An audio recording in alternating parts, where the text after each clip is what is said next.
ਕਿਆ ਬਾਤ ਆ, ਮੁਰਗੇ ਆਰਾਮ ਫਰਮਾਉਂਦੇ ਹੋਏ।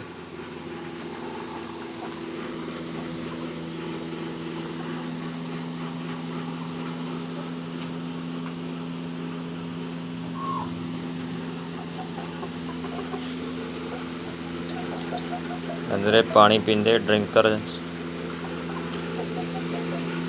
ਅੰਦਰ ਫੀਡਰ ਲੱਗੇ ਹੋਏ ਆ।